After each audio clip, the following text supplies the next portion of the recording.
What's up, good people? Welcome back to another episode of Undrafted Views. We're here. We talk sports from the sidelines. And today we're going to do a recap of the conference semifinals. Let's get into it. Can we just say the Los Angeles Clippers made history? Can I get a moment to bask in the excellence that is the Los Angeles Clippers? I mean, how do you come from a total laughingstock in the 2020 bubble to being the greatest thing ever, round two of the 2021 playoffs? Like, let's not get too carried away. They're not the greatest thing ever. They did it for Steve Ballmer. They had to. They did it for Steve Ballmer. I'm telling you right now, I'm just going to say this. The L.A Clippers have met my expectations for this season. I said in previous videos, and I said it in a couple of videos, for me, it's Western Conference Finals or bust. That's it. Mm-hmm. Now, whatever they do after this, bonus.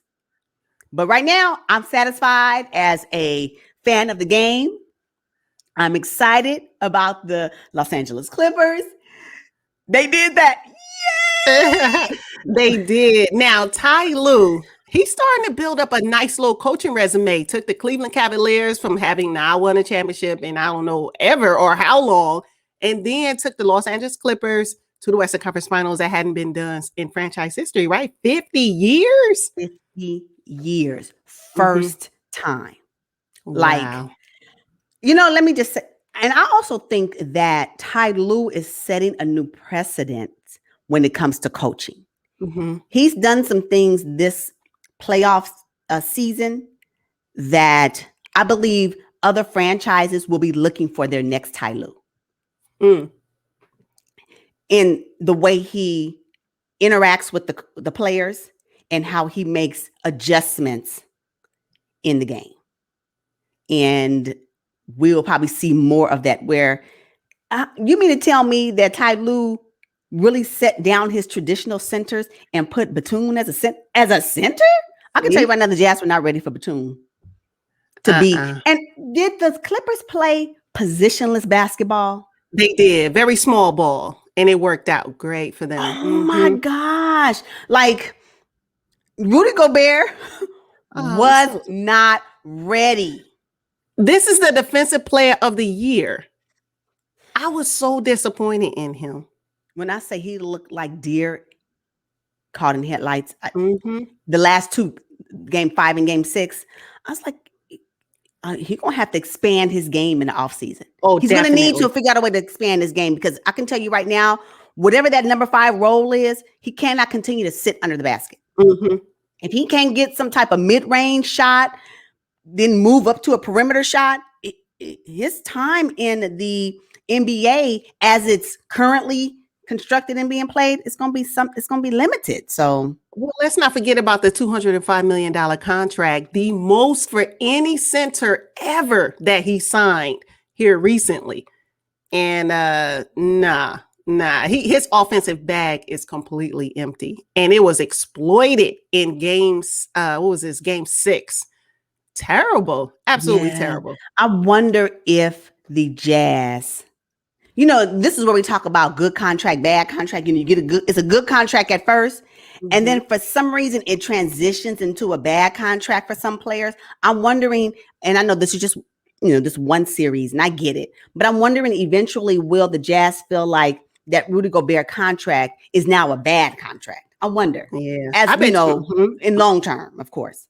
Well, they may be feeling that right now because the way the Clippers, really exposed him was just terrible. And I don't even, at post game, Rudy Gobert said that the Clippers were the better team and that they stuck together during hard times. Like, wow. That was shocking. That was eye-opening for me because this was the best team in the Western Conference at the best record completely. So I don't know. There might be some turmoil going on. I wouldn't be surprised And this shows do they have continuity issues? Is that what's now coming out? See, that's what I'm talking about, and I hate that he said that, because when it's good, but when y'all can't weather the storm, but this will be their second storm because the first one was COVID. I'm sorry, the pandemic. But when they had to break up and they were the first team. But how do you continue to overcome, these types of challenges? And everybody was so happy that Mike Conley was coming back. Hey. Mike Conley. I didn't expect much from him. Having been out all those games with a hamstring. I mean, no. Him coming back proved to me that it was a desperate ploy to win. They were desperate because they could have just kept him out. They had already, the Jazz had already created what the chemistry was going to be for this particular series. And then now to insert Mike Conley proved to me that y'all were desperate. Yeah, because you didn't need him. You didn't really do nothing. He couldn't. Yeah. No, so this lets me know he was still injured. Yeah, he was. And Donovan Mitchell was playing on one ankle. I mean, he was hobbled for a couple of games. In game 6, I think we saw okay, yeah, you know what? He probably should be sitting down. But again, desperation. Shout out to the Clippers. They won the series. Good for them. But I'm telling you one thing. The Phoenix Suns haven't played a game since June 13th. I know. So they are rested and they're ready for them. Rested, and I hope not rusted. Right? So fortunately for the Clippers, they're still on their high. I guess they play they're going to play their first game coming up right after. So that rest can sometimes mean rust, and it may take them, hopefully it doesn't, but it may take the Suns a game or two to get it together. And especially since CP3 may or may not show up in the first couple of games, we'll see how that works out. But that's going to be a very exciting series. And go Clips. Jazz. You know what, though? I was heartbroken. I just hate when they put the camera on Donovan Mitchell. He just looks like he lost his dog.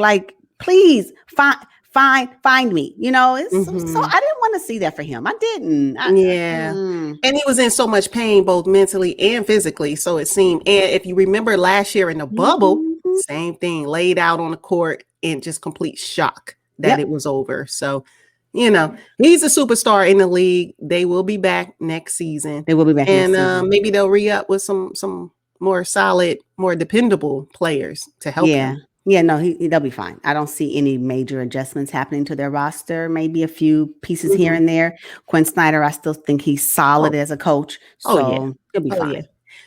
There's always next year, Jazz. But for this season, go Clips! Oh my goodness. I'm still pulling for the Phoenix Suns. But anyway. Another video. Clips. All right. Okay. The Milwaukee Bucks and the Brooklyn Nets are basically, you know what? Both teams have their backs against the wall. And I don't know who's coming out. I don't know who's coming out either. You know what? I'm going to tell you right now, this particular series, whoever loses they're going to get all the smoke. It doesn't even matter. There is no okay, so the Jazz lost to the Clippers, but the Jazz, okay, that's great. We'll still have hope in them for next season. But if the Bucks don't make it this season, or the Nets go home, the narrative that can be derived from both of their losses is going to be out of this world. And so they don't want to have that narrative on their backs. So I can only imagine how much pressure each of those organizations have to get out of this round. Yeah, I think the Nets have a little bit more pressure. But then the Bucks, I think Coach Bud might, I don't know. He might be feeling like this is his last go round. I was on Twitter, Twitter, sports Twitter, NBA in particular. I'm scrolling through and I saw somebody's handle that says Fire Bud. I said, already? Oh my gosh. See? Oh my gosh. Really? So you guys just don't have no faith in Coach Bud once Coach of the Year Bud. What is going on? Yeah. Now for the Brooklyn Nets, I mean, James Harden is playing on one leg essentially. I want him to sit down. I really don't want him to play. I don't like seeing James Harden play like this. I think game 5 was absolutely horrible. He should have stayed out. But game 6, I was like, okay, he's loosening up a little bit. Hit a couple step back threes. Still suspect on defense. Oh my God. Was he even? His feet were not moving.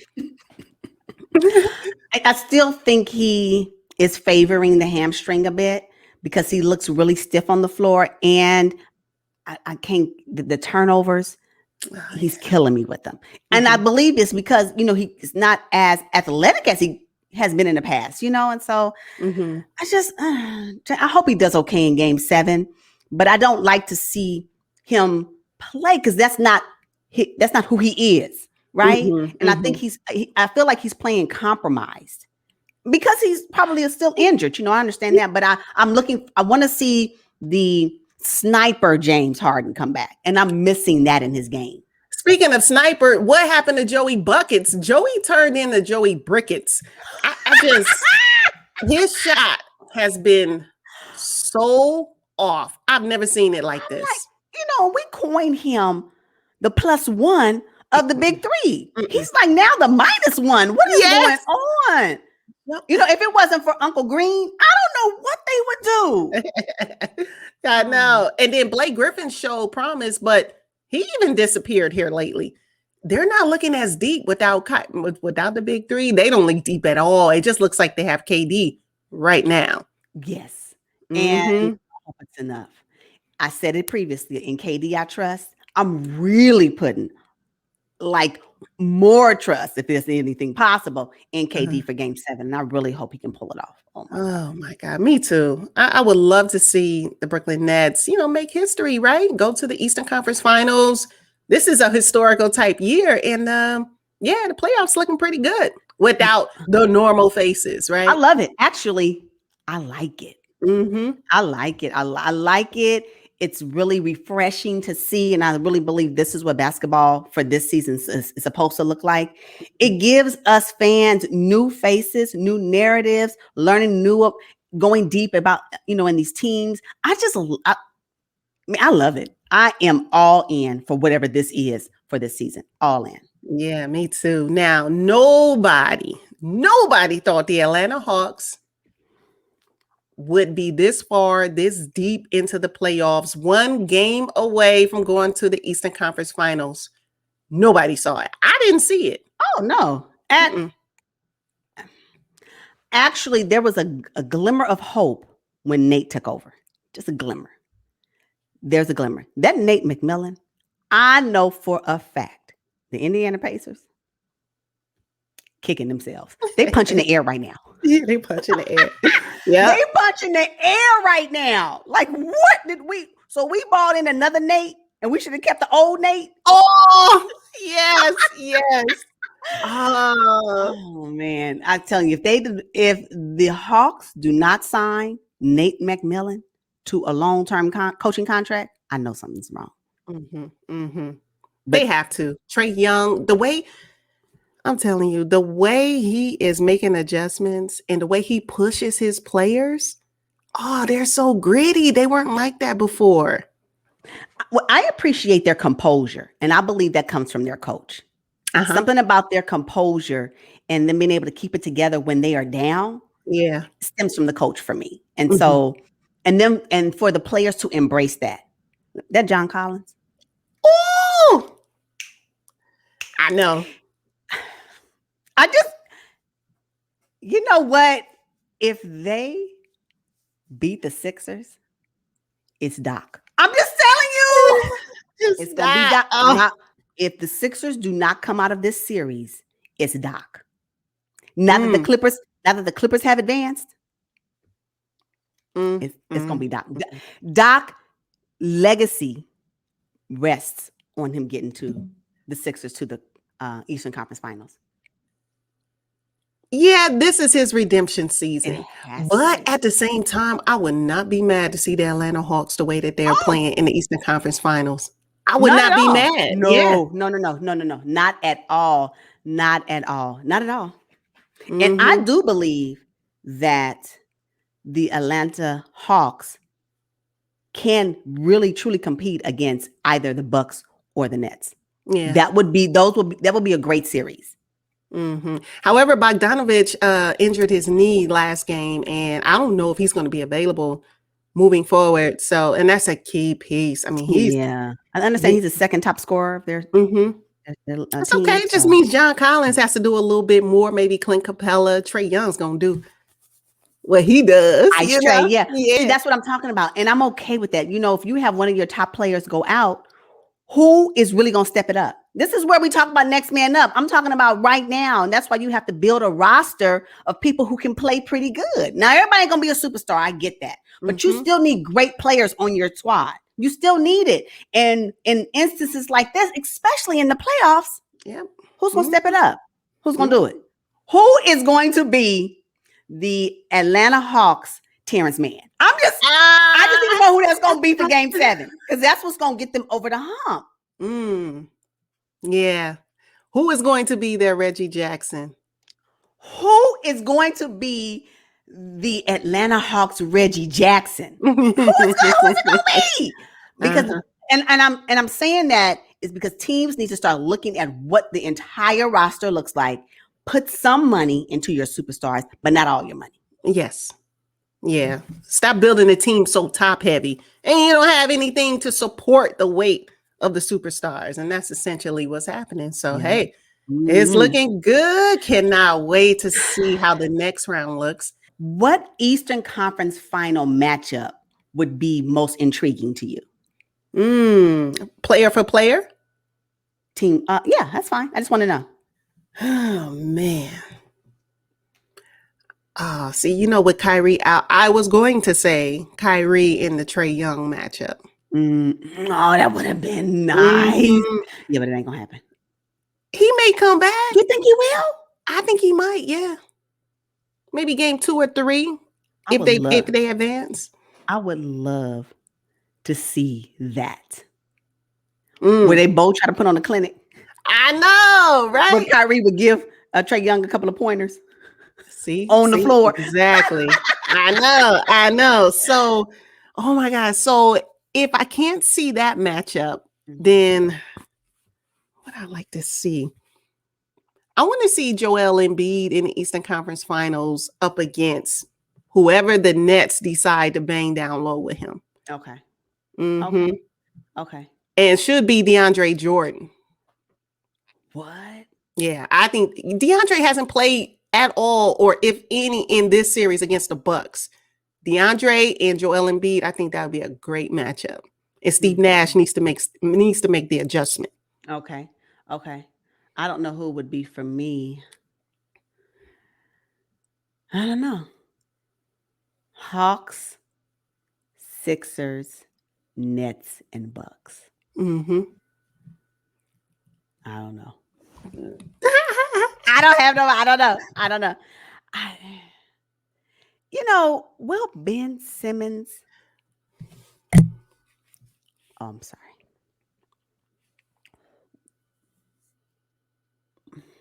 What are we gonna do with Ben?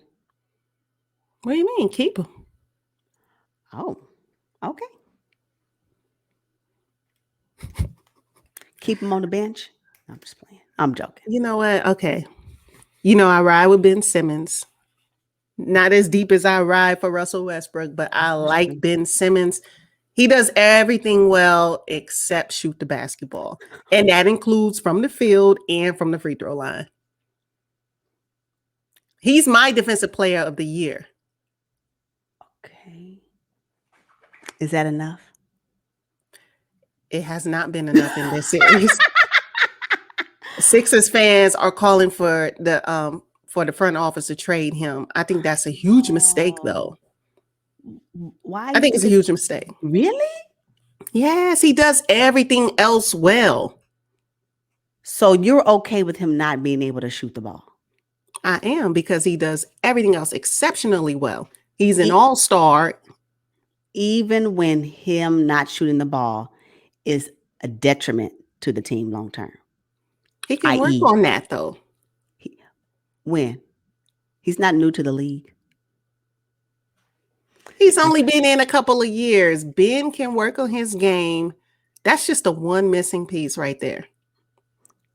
He's a facilitator. Why can't we accept the fact that Ben Simmons is a facilitator? You know what I want him to do? I'm okay with Ben Simmons being a facilitator. And if he, for some reason, still cannot shoot from the field, I guess Sixers can work around that. But what I'm going to need for him to do is make sure that free throw percentage is much higher next season. If he can't work on nothing else, I want you to stand at that line and practice that. Because when you get hacked, and now teams know that's your vice right now, fix that. Can we agree? Can that be something? Oh yeah, Can we do baby agree steps? on that. Can we do baby steps? Absolutely. We can agree on that because the fact that he's an all-star and your starting point guard and you cannot have him on the floor during crunch time facilitating, that's a problem. That's correct. Right. So I'm okay with that. I do not think they should trade him. Long term, I think Ben is, perennial all-star year after year after year. They just need to work on that with him. That's it. Yeah. All right. So Sixers, here is your steps to Ben Simmons improvement. In the offseason, whenever it starts for them, I want you to work on his free throw percentage. Make sure he has a solid free throw percentage accuracy coming into the next season. Let's do that. Then, as the season progresses, you guys work on his field goal percentage. But right now, free throw. All right, you guys, we are going to wrap up this episode. Make sure you drop down in the comments and let us know what you think, what you're looking forward to in these series as we get closer and closer to the NBA Finals. Oh, I'm so excited. Go Clips. All of a sudden, here we go. She's on the bandwagon. I have been riding for the Clips all year. What are you talking about? Oh, pull it may have been, on the side, in the back, with a mask on, but it has been, I have been on the wagon. I've always been on the wagon.